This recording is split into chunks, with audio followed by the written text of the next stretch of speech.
Personality वहां से आया है, मगर हम देखते हैं कि हमें अपने दैनिक जीवन में हम अपनी पर्सनैलिटी पर कितना ध्यान देते हैं। यहाँ एक बात बहुत इंपॉर्टेंट है कि पर्सनैलिटी कोई ओवरनाइट मीन्स 2-4-5 दिन में नहीं बन जाती है।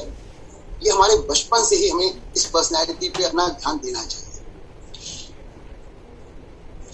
यहाँ पे पर्सनैलिटी एक शब्द है, बहुत ही विस्तृत, बहुत व्यापक शब्द है। इस पर्सनैलिटी शब्द में सब तरह की बातें आ जाती हैं, चाहे उसमें आपका कॉन्फिडेंस लेवल हो, आपकी बॉडी लैंग्वेज हो, आपका व्यवहार हो, आप कितने एकाग्रचित हैं, इत्यादि बहुत सी बातें आती हैं।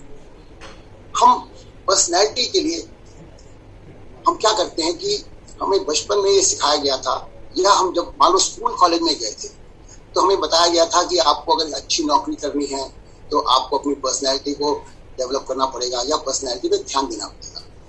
हम जानते हैं कि आज के ज़माने में डिग्री से ज़्यादा इम्पोर्टेंट आपकी पर्सनैलिटी का मूल्यांकन किया जाता है, स्पेशली इंटरव्यू में किया जाता है। देखिए, लिखित ज्ञान मीन्स एक जो किताबी जो ज्ञान होता है वो तो हमें परीक्षा में लिखने में काम आता है, मगर हमारा व्यवहारिक ज्ञान हमें अपने जीवन में सफलता के लिए और सब बातों के लिए बहुत ही आवश्यक है। तो ये सब जो बाकी की बातें हैं, ये पर्सनैलिटी डेवलपमेंट का एक पार्ट बन जाता है।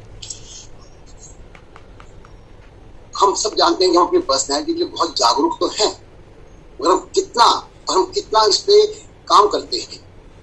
आपको पता है आजकल तो बड़ी बड़ी प्राइवेट इंस्टीट्यूट है ना, पर्सनैलिटी डेवलपमेंट का कोर्स कराते हैं, बड़ी मोटी मोटी फीस चार्ज की जाती है। उन सब के बाद भी हम पता नहीं कितना अपनी पर्सनैलिटी को डेवलप कर पाते हैं। तो मैं आज आपको इसी पर्सनैलिटी डेवलपमेंट के बारे में कुछ आप लोगों से बातें शेयर करना चाहता हूँ। अब ये पर्सनैलिटी डेवलपमेंट के लिए हमें क्या क्या करना चाहिए। सबसे पहले तो हमें अपना आत्मविश्वास आत्मविश्वास बढ़ाना बहुत जरूरी है। आत्मविश्वास से हमारा मनोबल उच्च रहता है। हम किसी भी विकट परिस्थिति में अपने मनोबल को नहीं गिरने देते और हम उस विकट परिस्थिति से बहुत आराम से बाहर आ सकते हैं। तो आत्मविश्वास एक बहुत ही इम्पोर्टेंट इसका एक पार्ट है, घटक है। इसके बाद हम बात करते हैं, जो मैं कह चुका हूँ कि व्यवहारिक ज्ञान बहुत जरूरी है। किताबी ज्ञान तो हमें कहीं बहुत हद तक हेल्प करता है, बट उससे ज्यादा इम्पोर्टेंट है हमारा व्यवहारिक ज्ञान। हम लोगों से कैसे मिलते हैं, कैसे बात करते हैं, हमारी हर बातों में हमारा चरित्र और व्यवहार वो सब झलकता है। उन सब बातों पे ध्यान देना बहुत ही जरूरी है। तीसरा पॉइंट मैं कहूँगा कि अच्छी पुस्तकें पढ़ने से भी हमारा व्यक्तित्व निखरता है। एक आप सबने सुना होगा कि एक किताब एक अच्छी दोस्त भी होती है। तो यहाँ मैं कहना चाहूंगा कि अच्छे दोस्तों को बनाना चाहिए। उन सब से भी हमारे पर्सनैलिटी में या व्यक्तित्व में निखार आता है। इसके आगे हम बात करते हैं कि धैर्यशील होना बहुत जरूरी है। धैर्यशील मतलब कि सब्र वाला, पेशेंस रखने वाला। आपने देखा होगा कि कोई भी दिक्कत आती है, या जैसे मान लीजिए रोड रेज हुआ या रोड हल्का सा एक्सीडेंट हो गया, हम अपना धैर्य अपना आप को देते हैं और वो जो है हमें बाद में बहुत तकलीफ देने वाला कारण बन जाता है। तो धैर्यशील होना बहुत जरूरी है। इसके बाद हम बात कर सकते हैं कि सकारात्मक विचारों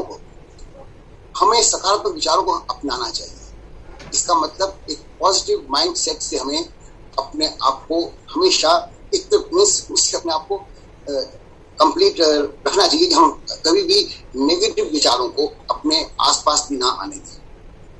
सकारात्मक विचार हमारी जीवन शैली को बहुत ही सुंदर और मधुर बना सकते हैं। पॉजिटिव माइंडसेट के ऊपर काफी टॉपिक भी हो चुके हैं, इसलिए मैं ज्यादा ना बोलते हुए आप सब लोगों को बोलूंगा, अपने आसपास की नेगेटिविटी को बहुत दूर रखें। हमेशा पॉजिटिव माइंडसेट से ही अपने हर कार्यों को करें। इसके बाद में सदैव सच बोलें। देखिए, सच बोलना आपकी पर्सनैलिटी में 4 चांद लगा देता है। दुनिया हमेशा सच बोलने वालों को ही पसंद करती है। अगर कोई किसी की झूठी तारीफ भी करता है तो उसको ज्यादा देर लोग नहीं पसंद करेंगे, जबकि कोई सच बोल के आपकी बुराई भी करता है तो बाद में आपके प्रति उनकी श्रद्धा प्रेम बढ़ जाता है कि उसने देखो जी मेरे को करेक्ट करा या मेरी कमियां निकाली। तो सच बोलना, हमेशा सच पे टिके रहना, ये बहुत जरूरी है। इस बारे में बहुत सी हमने बातें सुनी हैं और हम उनको अगर अपने जीवन में अप्लाई करें तो हमें इसका बहुत ही एक फायदा मिलने वाला है।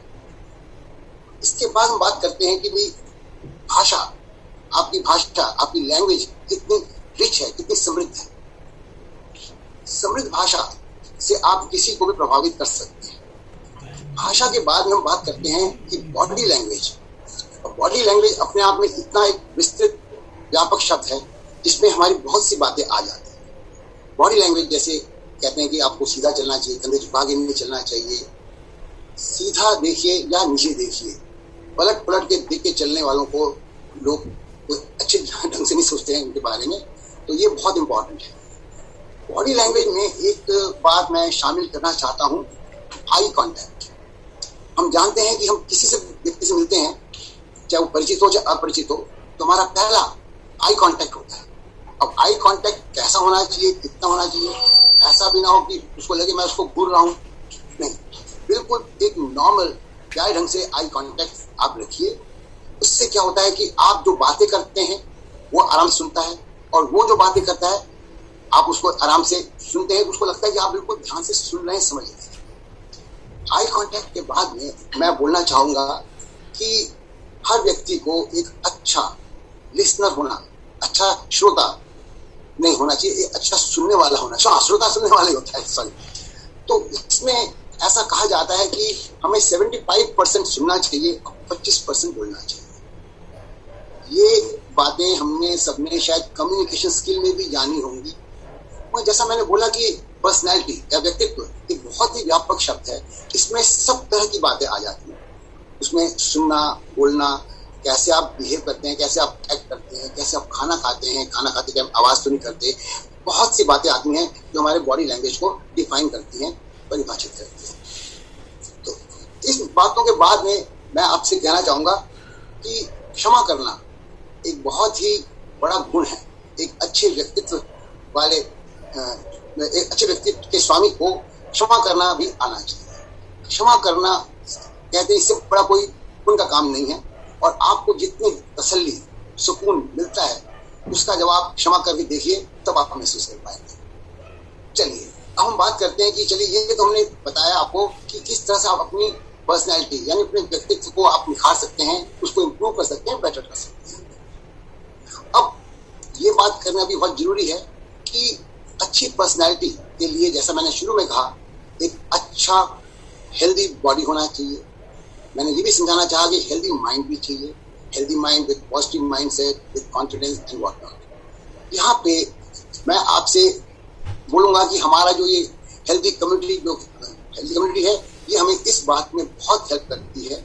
हम एक अच्छा हेल्दी जीवन जी पाते हैं, हैप्पी जीवन जी पाते हैं, और अपने माइंड को भी हेल्दी रख पाते हैं। जैसे हम सब जानते हैं कि healthy mind dwells in a healthy body. एक अच्छा मस्तिष्क है वो एक अच्छी बॉडी में ही रहता है।